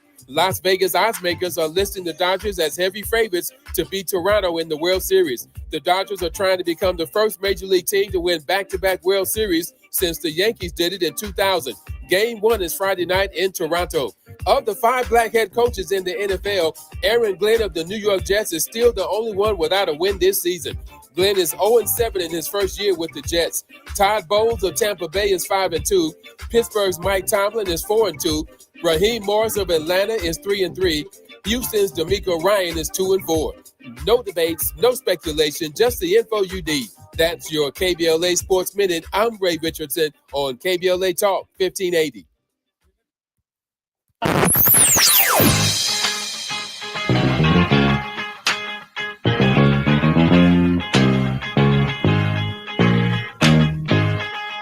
This is KBLA Talk 1580. Talk radio. That's music to your ears.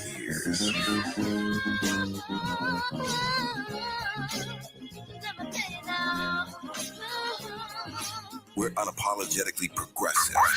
KBLA Talk 1580. We've got a lot to talk about.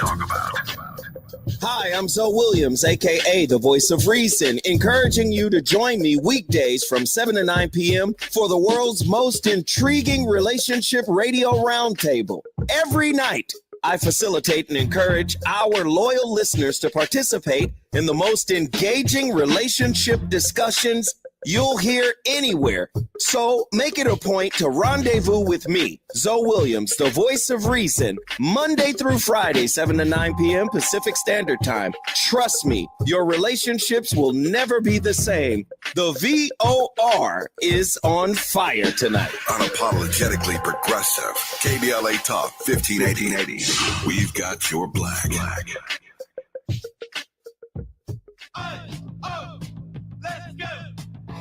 You're still glowing, flirting, grooving. You still got it. But your immune system weakens as you age, making it harder to fight flu, pneumococcal pneumonia, RSV, and COVID-19. Vaccines are a key part of any health routine and help strengthen your immune response. Ask your doctor or pharmacist which vaccines you need. Schedule in minutes at vaxassist.com. Sponsored by Pfizer. It all comes down to this, folks. Yep, the entire season is on the line. But my throat has officially thrown in the towel. Sounds like you need Vicks VapoCool drops. They're max strength and vaporize sore throat pain. Whoa! These VapoCool drops hit fast. Speaking of fast, did you just see that play? Yeah, he vaporized that ball. That pun should have come with a penalty. Vaporize sore throat pain with Vicks VapoCool drops. Use as directed.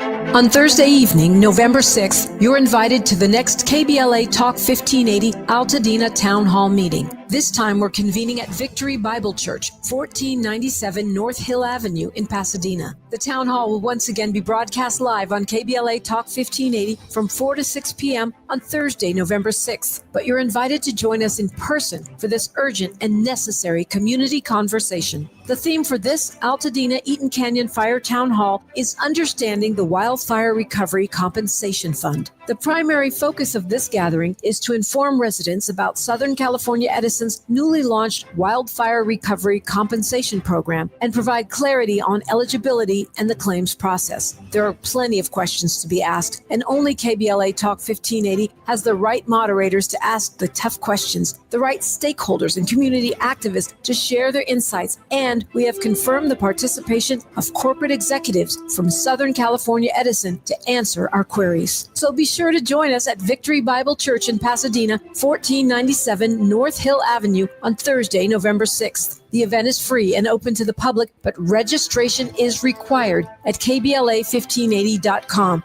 That's KBLA1580.com. Light refreshments will be served immediately following the live town hall. This KBLA Talk 1580 Altadena Rising Town Hall is brought to you by Quinn Emanuel Trial Lawyers and the Black Freedom Fund. We're with Bridget, whose husband won't be home for months, and whose daughter is due any day. We're with Mike, who's leaving home to protect his family and yours. We're with all service members and their families who need community, connection, and maybe a bit of magic. Are you with them? Learn more at uso.org today. You're listening to Jesse Jackson Jr. on KBLA Talk 1580.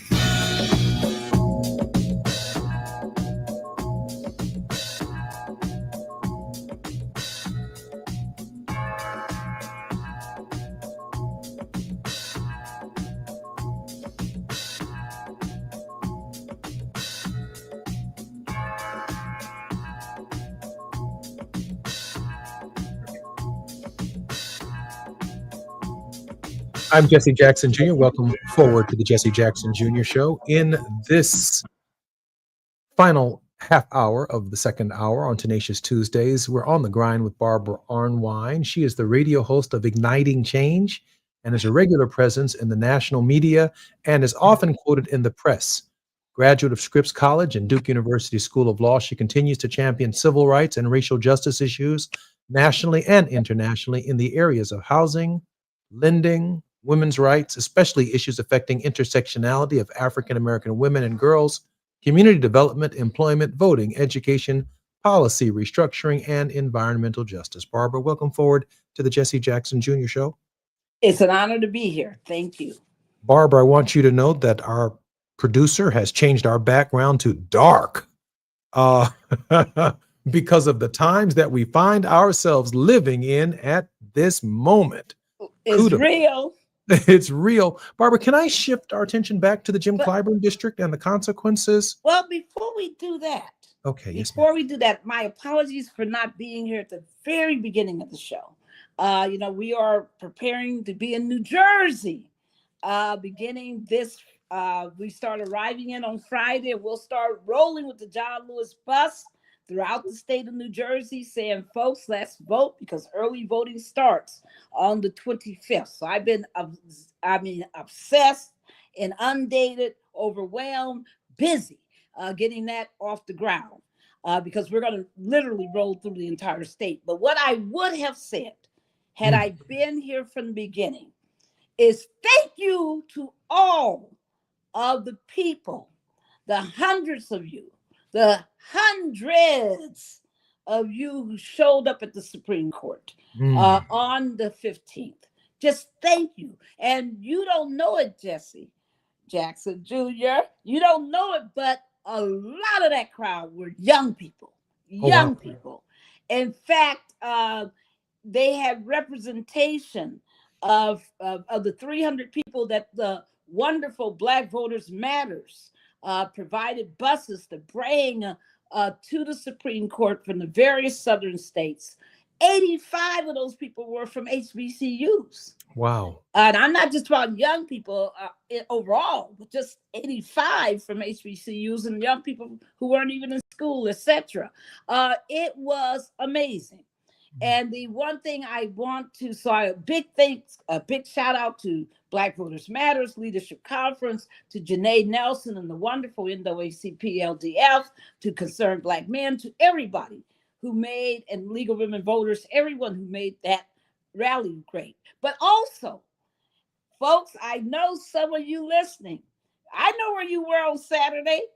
You were out there yelling, "No Kings!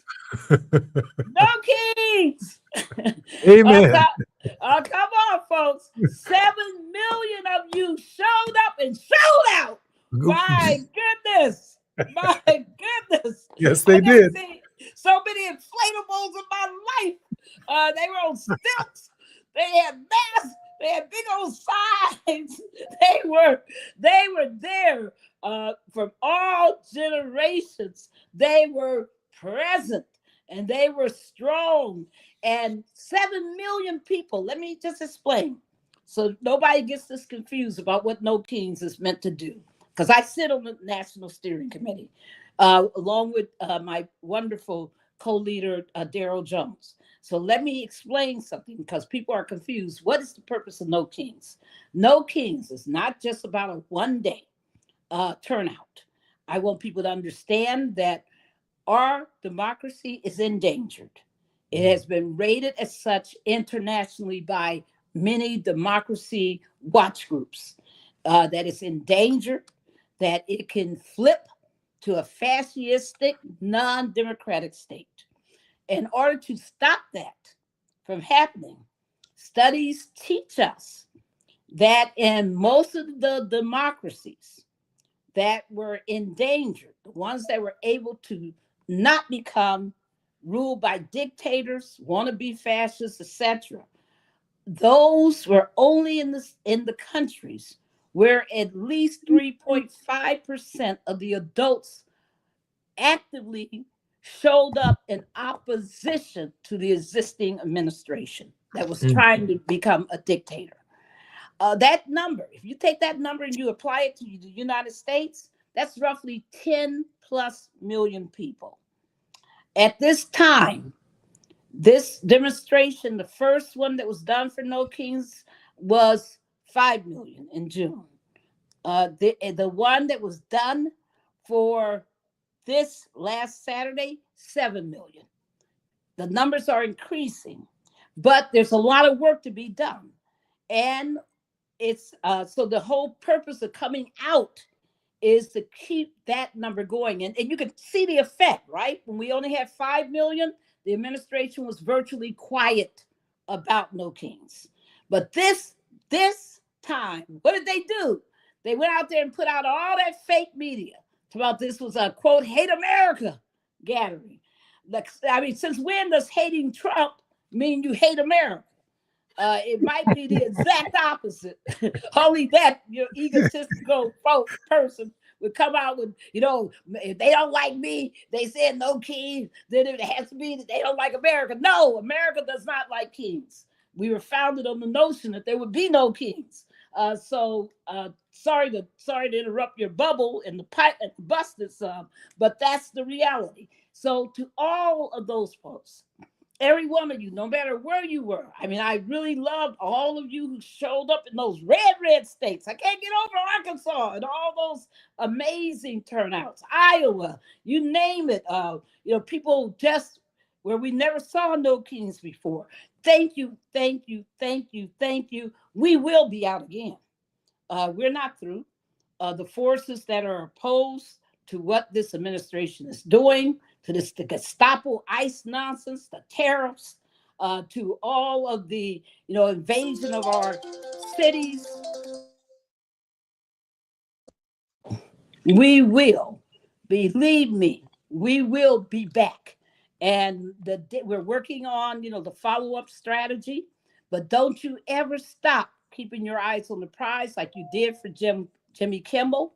That 1.4 million of you who said, nah, later for you, ABC, later for you, Hulu, and all the rest of it. Thank you.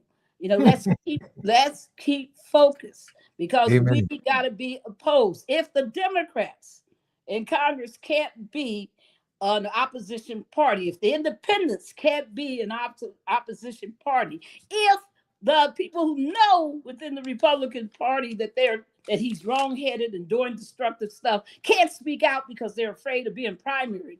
If they can't do their jobs, we the people got to do our jobs. So I just want to, I really, it would be wrong for me to be on your show and not say thank you to every single soul who showed up. Absolutely. The extraordinary participation of the American people in the No Kings Day and the ongoing struggle for our democracy was nothing more than uplifting, motivating, and inspiring. I'm Jesse Jackson Jr., listening to the Jesse Jackson Jr. Show on KBLA Talk 1580. More when we come forward on The Grind with Barbara Arnwine.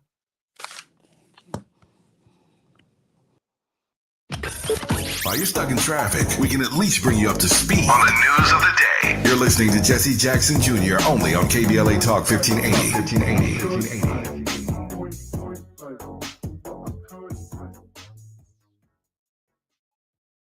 Donald Trump has all but declared war on California, sending in the National Guard, blocking disaster relief, and cutting funds to our colleges.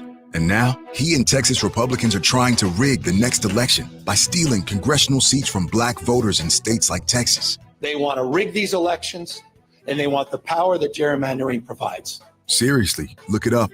But Prop 50 is how we fight back. It gives Californians the power to fight fire with fire and beat Trump at his own game. Prop 50 creates temporary emergency congressional maps that level the playing field and protect the power of black votes. Not just in California, but across the country. Your vote matters, and the whole country is counting on California to lead. So use your vote to protect our power, our history, and our future. Vote yes on Prop 50 by November 4. Ad paid for by Yes on 50, the Election Rigging Response Act, Governor Newsom's Ballot Measure Committee, Ad Committee's top funders, HMP for Prop 50, and Fund for Policy Reform. If you're one of the millions of Americans behind on your taxes, if you're afraid to open your mail because IRS collection letters could be coming, listen carefully. The IRS is cracking down, taking paychecks, freezing bank accounts, revoking passports. That's a fact. But here's what most people don't know. There are official tax relief programs designed to help struggling taxpayers. Programs that could save you thousands if you qualify. No one knows these programs better than the experts at Optima Tax Relief. Optima's award-winning team will fight to protect your paycheck, your passport, and your property. Their tax attorneys and licensed professionals will work tirelessly to get you the best deal possible with the IRS. Everyday penalties and interest keep piling up, so don't wait. Call Optima now for a free consultation. Call 800-919-9077. 800-919-9077. 800-919-9077.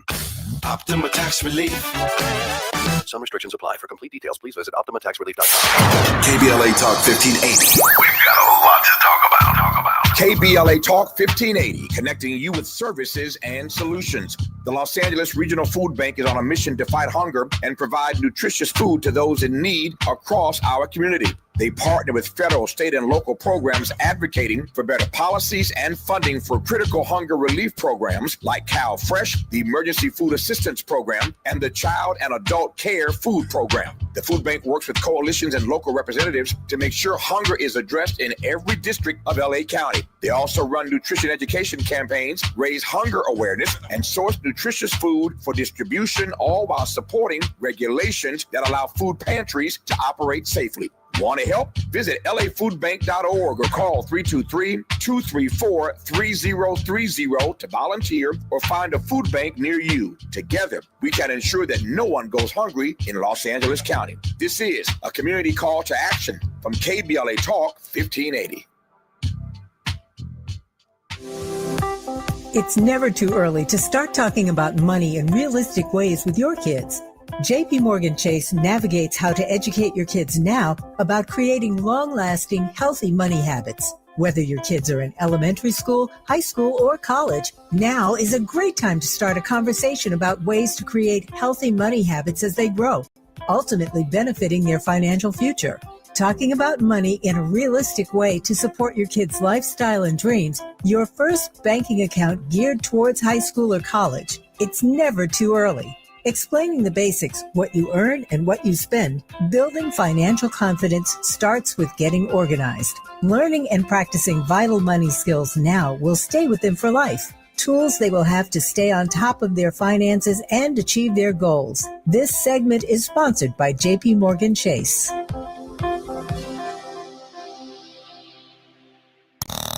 Now back to more of Jesse Jackson Jr. on KBLA Talk 1580.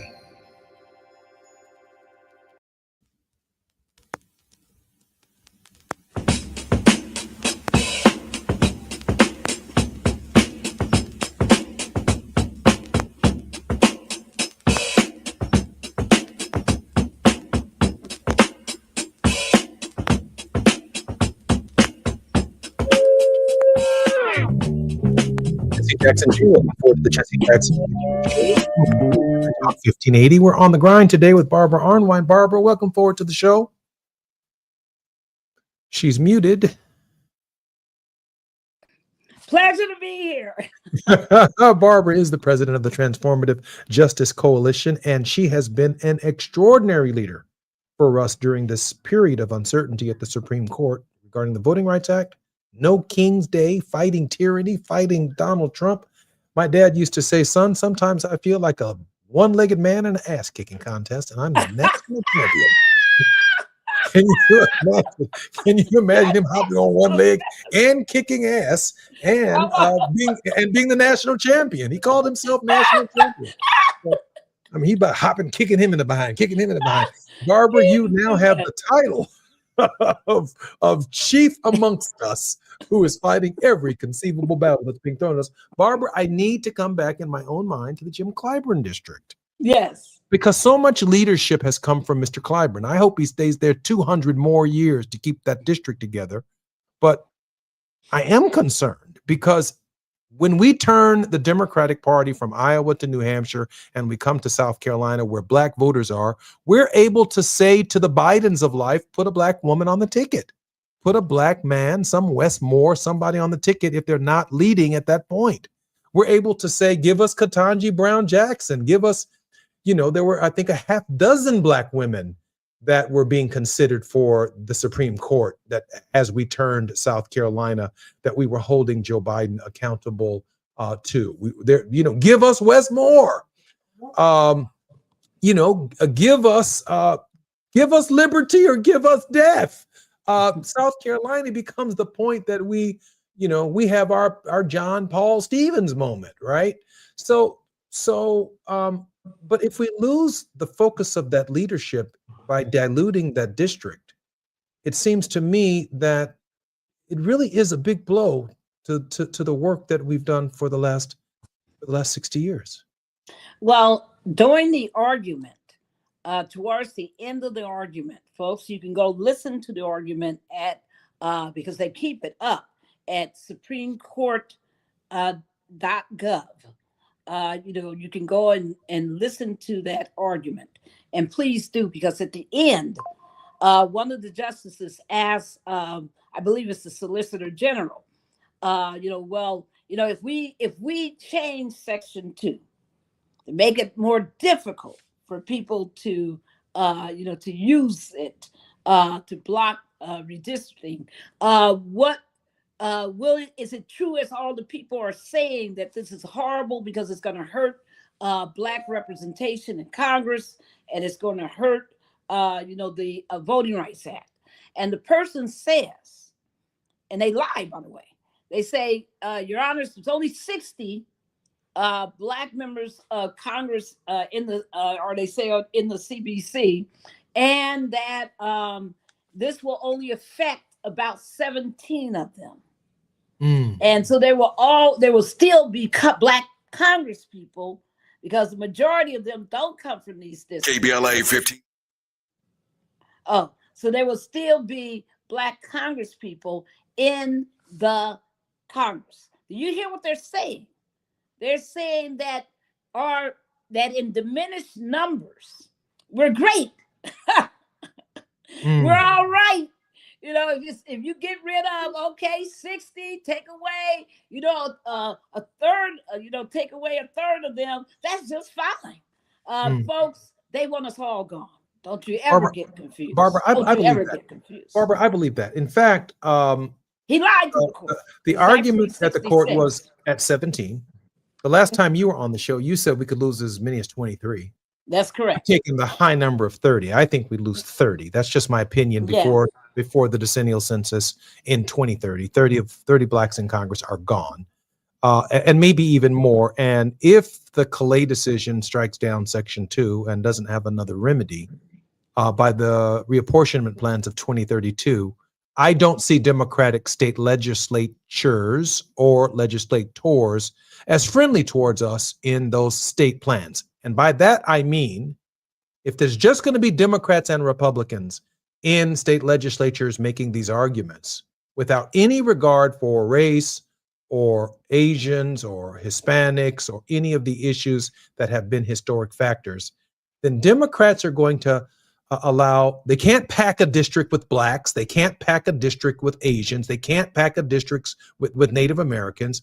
So our representation in, semi-conservative blue dog districts might be 15%, might be 20%, not enough to hold a Democrat accountable to the things that our communities need specifically, because they're always catering to the MAGA portion of their district. They're always catering to the liberal portion of their district, taking for granted that there are Black voters who consistently, out of habit, vote Democratic. I do not see Democrats as friendly to us without that Voting Rights Act. There is just no chance in my mind that they come around to the idea that they only see Democrats right now, just like Republicans in First Reconstruction. We only saw the party of Lincoln, even though they withdrew the federal troops and left us hanging out there. I just don't. I think Democrats, like the chairman of the party said, we're not going to bring a pencil to a knife fight anymore. We're going to start bringing scissors, and we're going to cut these districts up. That's what it was. Well, folks, the bottom line is that the Plessy court is back. So they're into separate and unequal, and very, very pleased with it. This is the politic, but the problem they got is us. We have to find the same political organizing ability that our ancestors found to defeat their worst schemes. It doesn't mean that we don't experience, devastation along the way. Hate begets hate. Racism begets more racism. We know that, since, Trump has been in office, these police forces have gotten more deadlier, more abusive. ICE has only led the way. Then you saw that they now got ground to point missiles that ICE has. What do they need those for? Folks, we got to be real. But before we end, a shout out again to the Black students at these HBCUs who have been saying to Turning Point, you're not coming on our campus and spreading your lies and your distortions. Too bad, Candace Owens, not happening. And you've been noticing that Kentucky State, etc., where they have had to cancel those turning points. Folks, if they're trying to put one on your campus, stop it. I don't care if it's a PWI, a predominantly white institute, if it's an MSI, a minority serving institute, you need to stop it because they do not have our best interest, because they want to tell Black folks losing Black political power is a good thing. Barbara, that you're all right. Barbara, we have about 40 seconds left. That. We have about 40 seconds left. How can we support your work and the Transformative Justice Coalition? We're so grateful that you did this for us at the Supreme Court. How can we help you? Please give us your donation at tjcoalition.org. You can go to tjcoalition.org and donate. Thanks to somebody from the show who donated last week. Very much appreciated. Please support our work. The reason why we don't have more power is that we don't invest enough in those like TJC that will fight for you and not play for you. We fight for you. I'm Jesse Jackson Jr. Doesn't get much better than that. We have a fighter on our side. You're listening to the Jesse Jackson Jr. Show. We've been on the grind with Barbara Arnwine on KBLA Talk 1580. More tomorrow on the Jesse Jackson Jr. Show.